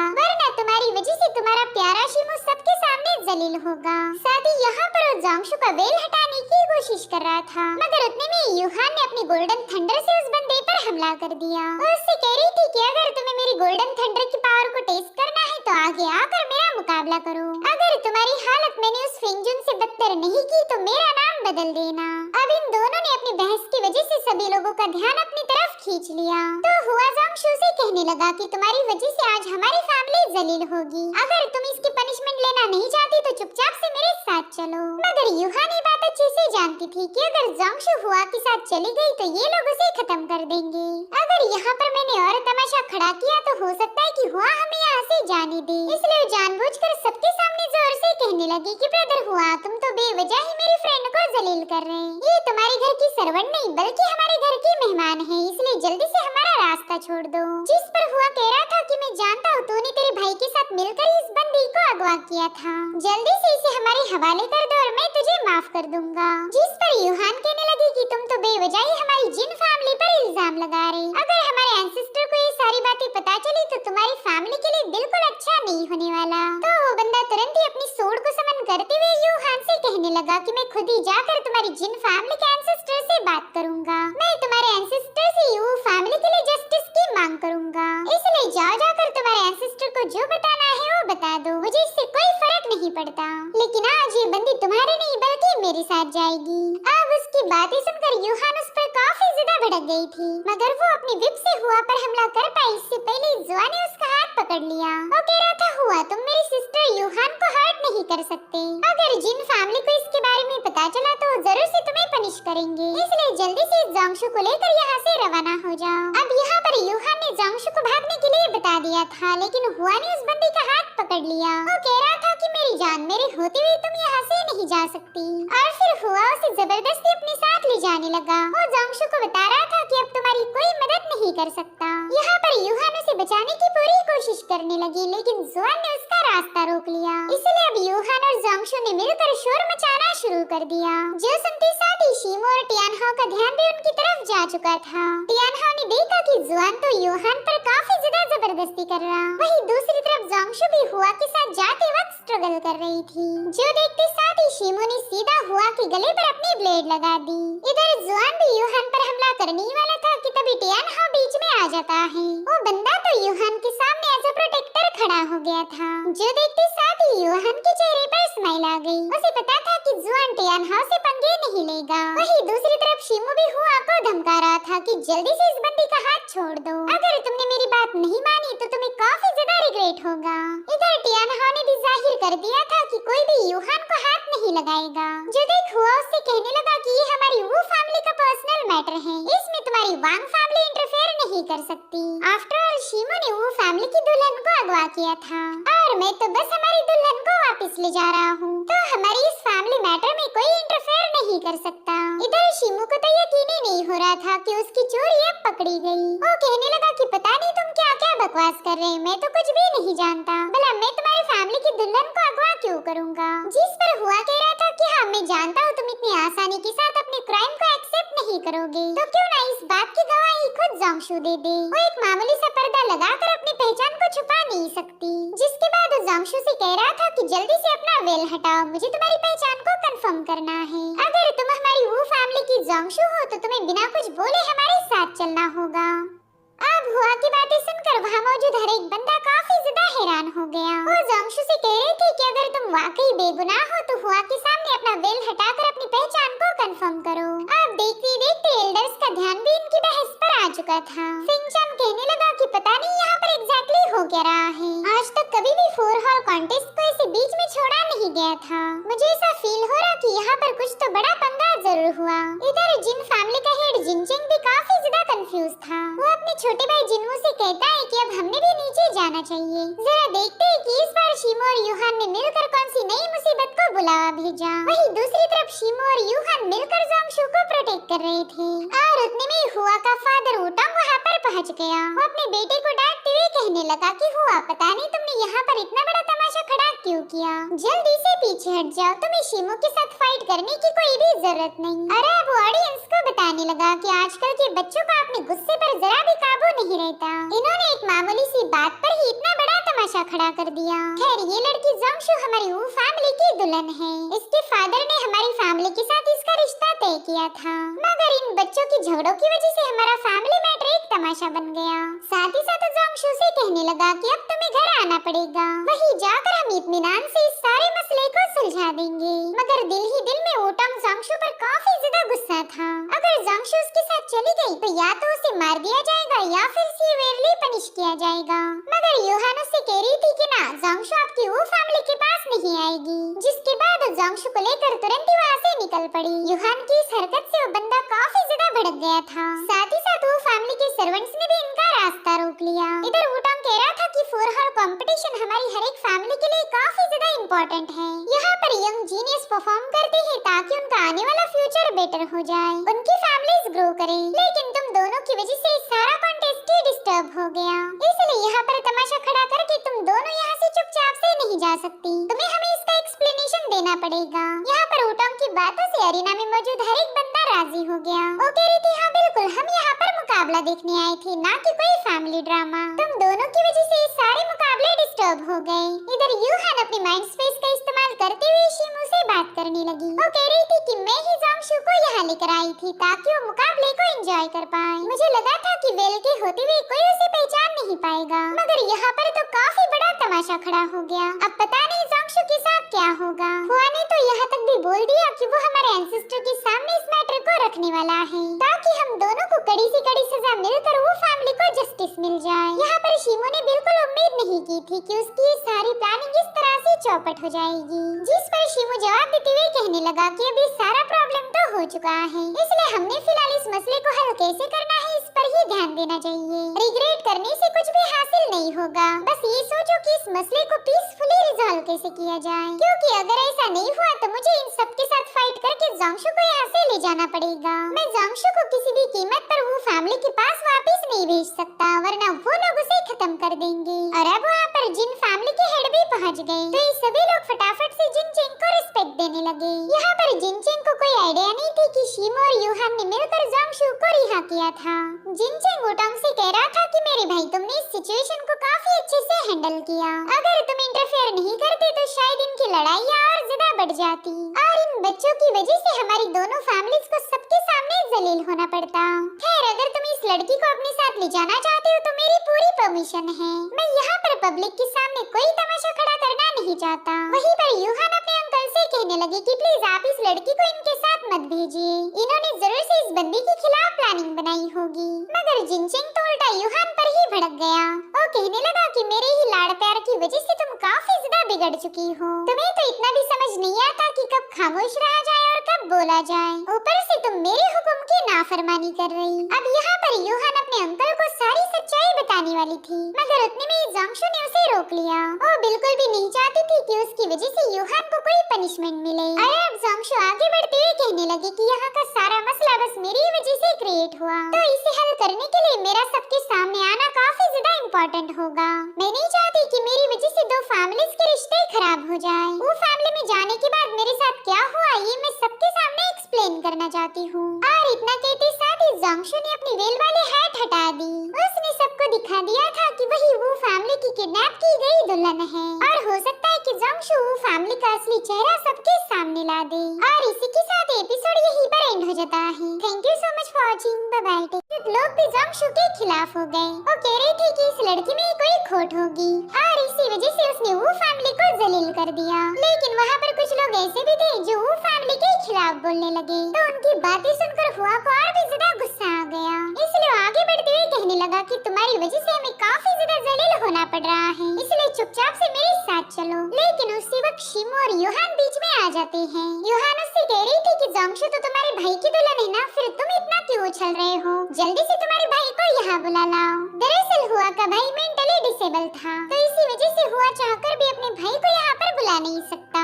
उतने में ही वोटांग बीच में आते हुए शिमू से कहने लगा कि तुमने और तुम्हारी सिस्टर ने मिलकर हमारी दुल्हन को अगवा किया था, इसके लिए मैं तुम दोनों को काफी अच्छी सजा दे सकता हूँ, लेकिन मैं ऐसा नहीं करूँगा। तुम दोनों काफी ज्यादा यंग हो, इसलिए मैं तुम्हारी इस नादानी को माफ कर रहा। साथ ही मैं जिन फैमिली के साथ ताल्लुकात खराब नहीं करना चाहता, इसलिए अब यहाँ पर और तमाशा खड़ा मत करो। उतने में ही जोंगशू सामने आते हुए कहने लगी कि हाँ मैं ये बात मानती हूँ कि वो फैमिली के साथ मेरा मैरिज कॉन्ट्रैक्ट था, लेकिन वो आगे कुछ बोल पाई इससे पहले हुआ ने सबके सामने अनाउंसमेंट कर दी कि देखो इस लड़की ने अपनी गलती मान ली है। मगर अब जोंगशू भी खामोश रहना नहीं जाती। वो हुआ से कहने लगी कि तुम्हारी वो फैमिली ने हमारी एग्रीमेंट को ब्रेक किया। तुम मेरी शादी अपने पागल भाई के साथ करवाना चाहते थे, जो कि बिल्कुल भी सही नहीं है। जबकि मेरी शादी तो हुआ के साथ फिक्स हुई थी, फिर उशुन का नाम इनविटेशन कार्ड पर क्यों डाला गया?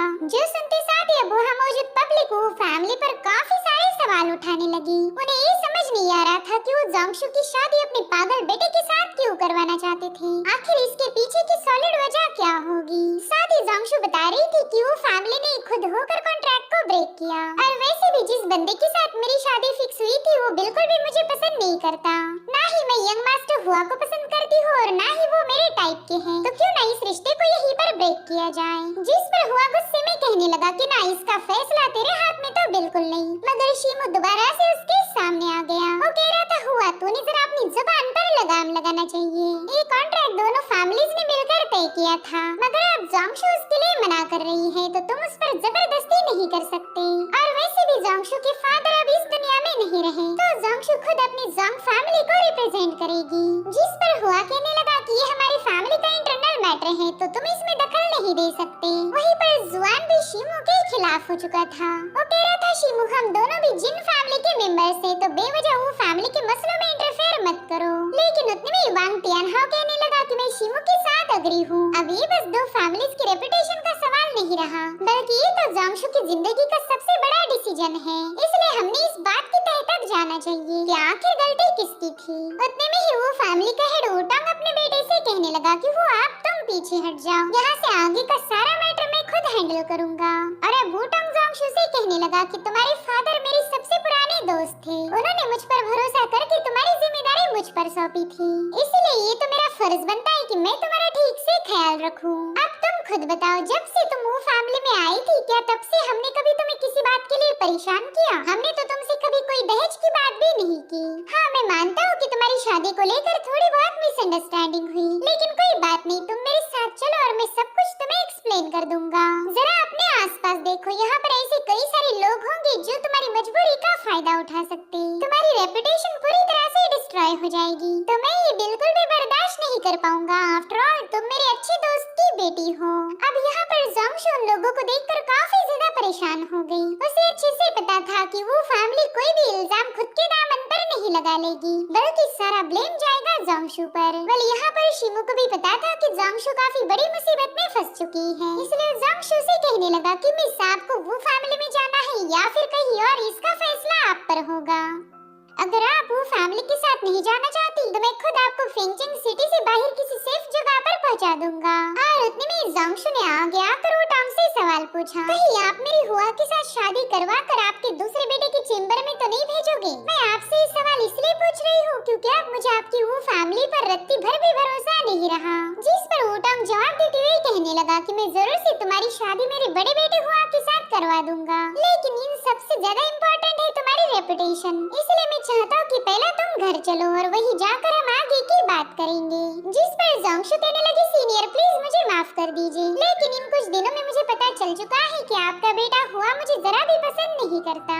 यहाँ पर बात बस मेरी रेपुटेशन की नहीं बल्कि मेरे भविष्य की है, और मुझे भी आपके बेटे से कोई लेना देना नहीं। तो क्यों ना हम इस एंगेजमेंट को ही ब्रेक कर दें, यही हम दोनों फैमिलीज के लिए सही फैसला होगा। तो प्लीज आप भी इस एंगेजमेंट को ब्रेक करके मुझे आजाद कर दीजिए। उसकी बातें सुनकर हुआ काफी ज्यादा भड़क गया था। वो जोंगशु से कहता है कि तेरी जैसी दो कौड़ी की लड़की के साथ मैं कभी शादी नहीं करने वाला था, लेकिन बस तेरी फैमिली की ब्लड लाइन और जोंगक्राफ्ट सीक्रेट मैनुअल के लिए हमें रिश्ता करना पड़ गया।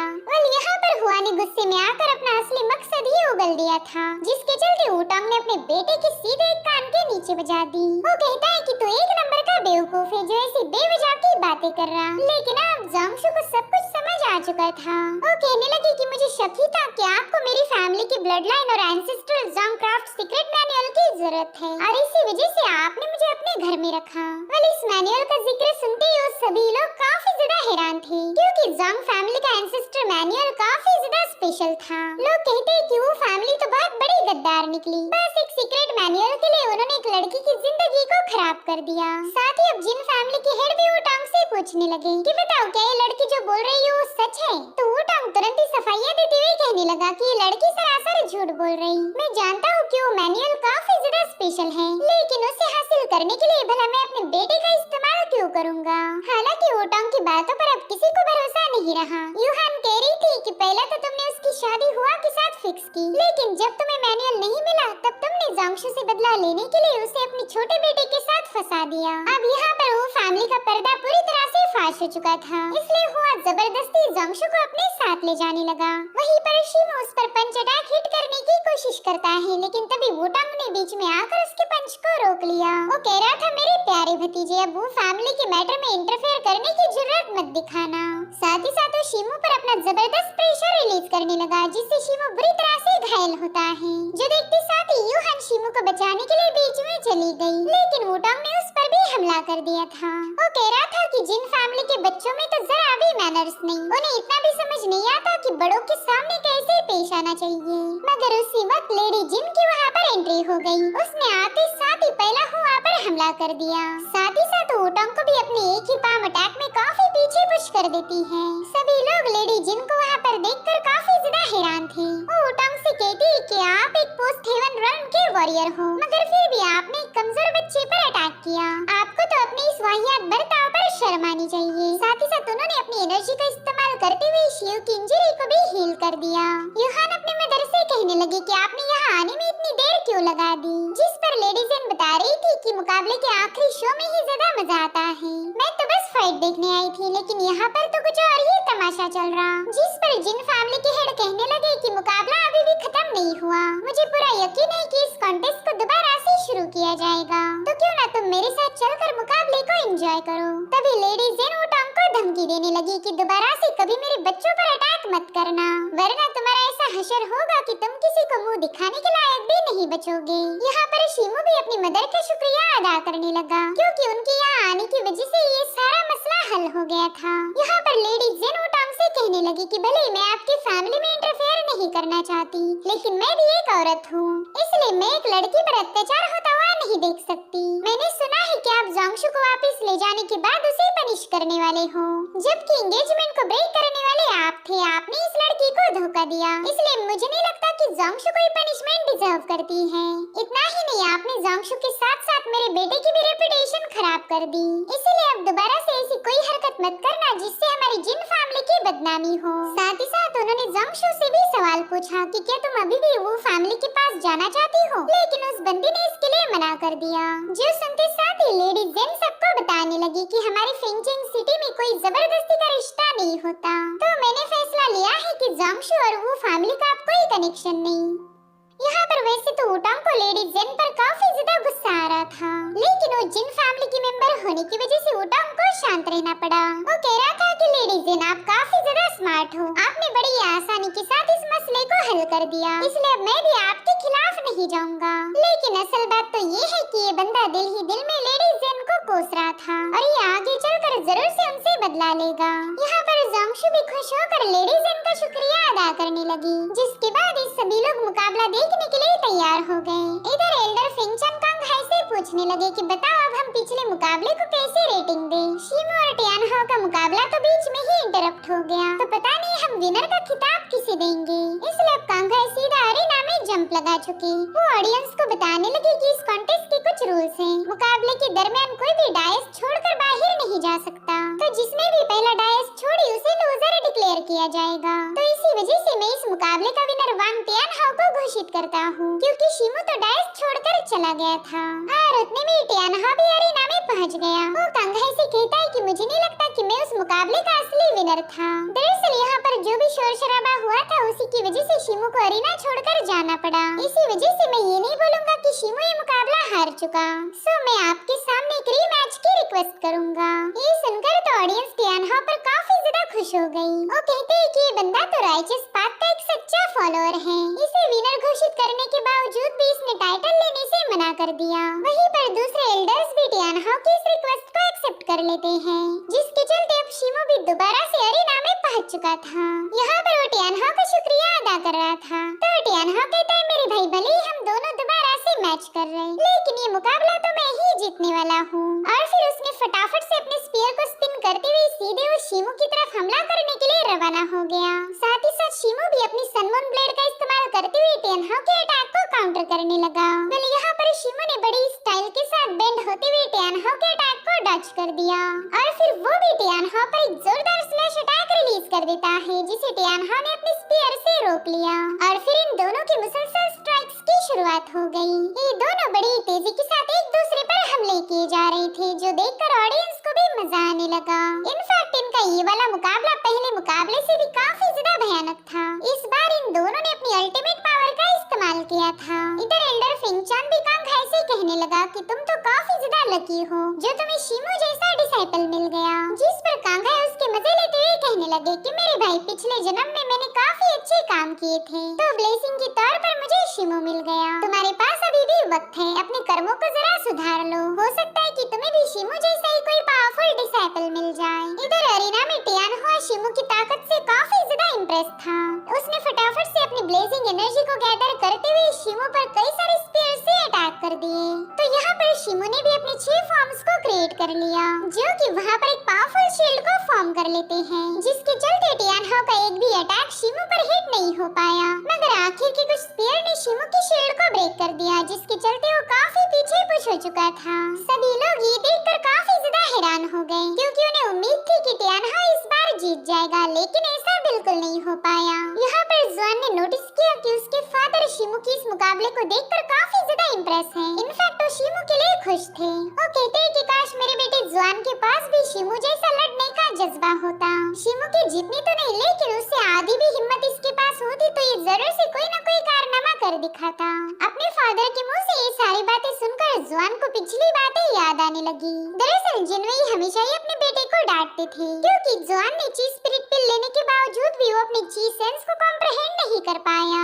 इसलिए वो सारी बातें याद करके जुआन के तो मानो खून में ही आग लग गई। इधर शिमू ने अपनी ची पावर का इस्तेमाल करते हुए टियानहाओ पर एक जोरदार अटैक कर दिया था, मगर टियानहाओ उसे अपनी स्पीयर से रोकते हुए उस पर काउंटर स्ट्राइक हिट करने लगा। वो कह रहा था शिमू मुझे तो यकीन ही नहीं हो रहा कि तूने मेरी विनिंग मूव को भी डॉच कर दिया।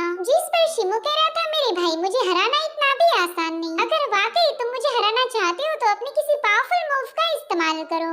अगर ऐसे ही फाइट करते रहे तो इसका कोई नतीजा नहीं निकलने वाला। तो टियानहाओ भी उसकी बात मानते हुए अपनी पावर्स को एक्टिवेट कर देता है। वो कह रहा था कि ये हमारी आखिरी मूव होगी, इसमें हम दोनों में जो भी घायल होगा वो इस मुकाबले को हार जाएगा। वेल यहाँ पर टियानहाओ ने अपनी ची सेंस को ब्लेजिंग फायर स्पीयर के साथ मर्ज कर दिया था।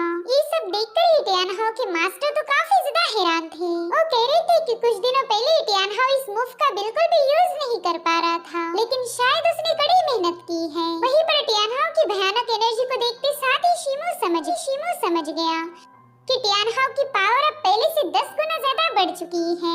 उसने फटाफट से टियानहाओ पर एक स्लैश और अपनी मून ब्लेड से वार किया, मगर टियानहाओ ने शिमू के दोनों अटैक को काउंटर कर लिया था। उसने तो हवा में जंप लगाते हुए अपनी फाइनल मूव को एक्टिवेट कर दिया। उसकी ब्लेजिंग फ्लेम्स पूरे आसमान में छा चुकी थी। दरअसल ये वांग फैमिली की सबसे स्पेशल टेक्निक है, जिसमें उनकी ब्लड लाइन की पावर का यूज होता और इसे रेजिंग इन्फर्नो कहा जाता था। वेल इस मूव को देखते साथ ही अरीना में मौजूद हर एक शख्स काफी ज्यादा शॉक हो गया। वहीं पर शिमू भी टियानहाओ की इस टेक्निक को देखकर हैरान था। वो दिल ही दिल में कहने लगा कि टियानहाओ के पास अपनी फैमिली की लेगेसी के साथ साथ एक नेचुरल टैलेंट भी है और वही टियानहाओ को सबसे ज्यादा स्पेशल बनाता। लेकिन इसका मतलब ये तो नहीं कि मैं टियानहाओ के सामने हार जाऊंगा। और अब हमें कुछ दिनों पहले की कहानी दिखाई गई। शिमू ने इस 4 हॉल कॉन्टेस्ट के लिए काफी अच्छी तैयारी की थी। वेल यहाँ पर शिमू आयरन रिफाइनिंग टेक्निक को मास्टर करना चाहता था। तभी मास्टर कांघाई ने उसकी बॉडी पर अपने बड़े-बड़े हैमर से अटैक करना शुरू कर दिए। वो शिमू को बताती है कि इस आयरन रिफाइनिंग टेक्निक को मास्टर करने के बाद तुम्हारी पावर काफी ज्यादा इंक्रीज हो जाएगी, लेकिन इस पावर को हासिल करने के लिए तुम्हें मेरी मार को भी झेलना होगा। इसी से तुम्हारी बॉडी टेम्पर होगी। वेल मेरी इस टेक्निक को बहुत ही कम लोग मास्टर कर पाते हैं, तो चलो देखा जाएगा कि तुम कितने ज्यादा पावरफुल हो। यहाँ पर शिमू को उनके हैमर अटैक की वजह से काफी ज्यादा तकलीफ हो रही थी, लेकिन उस बंदे ने बिल्कुल गिव अप नहीं किया। और फिर एक पल ऐसा आया कि शिमू की बॉडी से रिलीज होने वाली ऑरा ने ही कांघाई के हैमर्स को दूर पटक दिया। और अब कहानी दोबारा से प्रेजेंट टाइम में आ जाती है। यहाँ पर शिमू ने अपने आसपास एक पावरफुल शील्ड को फॉर्म कर लिया था। वो कह रहा था कि भले ही टियानहाओ टैलेंटेड है, मगर मैंने भी काफी सारी मेहनत की है, तो मेरा हार्डवर्क उसके टैलेंट से कम नहीं हो सकता। इधर सबके दिल की धड़कनें काफी ज्यादा तेज हो चुकी थी। कई लोगों को तो पूरा यकीन था कि शिमो इस मुकाबले को हार जाएगा, लेकिन उतने में ही शिमो ने अपने पावर्स को रिलीज कर दिया। यहाँ पर शिमो ने अपनी 7 फॉर्म्स को समन कर लिया था। शिमो ने अपनी इस मूव को नाम दिया था विंड फ्लावर मून स्लैश, जिसे देखते साथ ही टियान हाउ के तो मानो होश ही उड़ गए और फिर एक ही सेकंड में इन दोनों ने एक दूसरे पर अटैक कर दिया और फिर एक ही सेकंड बाद सब कुछ शांत हो जाता है। टियान हाउ शिमो से कह रहा था कि तुम्हारा ब्लेड वर्क मुझे काफी ज्यादा एक्सीलेंट लगा और उतने में ही टियान हाउ पर शिमो की ब्लेड का असर हो गया। उसकी बॉडी पर बहुत ही खतरनाक कट लग चुका था।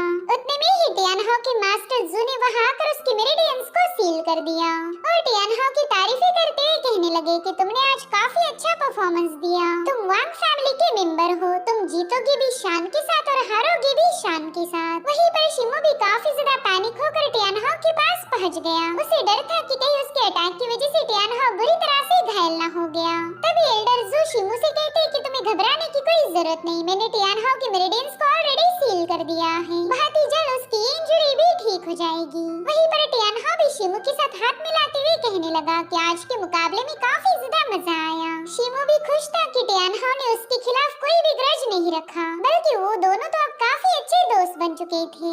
और अब एल्डर जू ने सबको बता दिया कि शिमो इस मुकाबले का विनर बन चुका है। जो सुनते साथ ही सभी लोग काफी ज्यादा खुश हो गए। इनफैक्ट लेडी जेन के चेहरे पर भी स्माइल थी। इधर कांघाई शिमो की तारीफें करते हुए कहने लगे कि इस बच्चे ने तो मुझे सरप्राइज कर दिया। इसने 7 ब्रीदिंग टेक्निक को मास्टर किया है और मुझे इसकी खबर भी नहीं लगने दी। इतना ही नहीं, एल्डर जू भी कांघाई को बधाइयां देते हुए कहने लगे कि शायद आपका डिसाइपल ही इस 4 हॉल कंपटीशन का विनर बनेगा। लेकिन अभी तक ये कॉन्टेस्ट खत्म नहीं हुआ था। एल्डर फिंचन सभी कल्टीवेटर्स से पूछने लगा कि अगर तुम में से किसी में भी हिम्मत है तो जाओ जाकर शिमो का मुकाबला करो। मगर उनमें से कोई भी बंदा अरीना में जाने के लिए तैयार नहीं था, क्योंकि शिमो ने टियान हाउ के नंबर 1 मार्शल आर्टिस्ट के टाइटल को रिक्लेम किया है। इधर हुआ तो शिमो को देखकर ही अपने दांत पीसने लगा। वो कहता है कि अगर मेरा बस चलता तो मैं खुद ही जाकर शिमो को तगड़ी टक्कर देता। और तभी उसकी नजर पड़ी शिमो के कजन जुआन पर, जो कि गुस्से में काफी ज्यादा तिल मिला रहा था। इधर फिंचन कहते कि शायद कोई भी ऐसा बंदा नहीं जो शिमो को चैलेंज करना चाहता। अरे वो शिमो को 4 हॉल कॉन्टेस्ट के विनर घोषित करने वाले थे कि तभी उन्हें किसी की आवाज आई। सभी लोग हैरान थे कि पता नहीं कौन बंदा शिमो को चैलेंज करना चाहता। और तभी शिमो ने पलटकर देखा कि उसका कजन वहाँ पर पहुँच चुका है। वो शिमो से कह रहा था कि मैं जिन जुआन तुम्हारा मुकाबला करने के लिए पूरी तरह से तैयार हूँ। मगर उतने में ही जुआन का फादर वहाँ पर पहुँच जाता है और जुआन से कह रहा था कि शिमो अपनी फैमिली का हिस्सा है तो तुम उसे चैलेंज नहीं कर सकते। लेकिन जुआन की नफरत ने सारी हदें पार कर दी। वो अपने फादर की भी नहीं सुनता। वो अपने फादर से कह रहा था कि चुपचाप से अपनी जगह पर जाकर बैठ जाए, मैंने ऑलरेडी शिमो को चैलेंज किया है। और इसी के साथ एपिसोड यहीं पर एंड हो जाता है। Thank you so much for watching. Bye bye.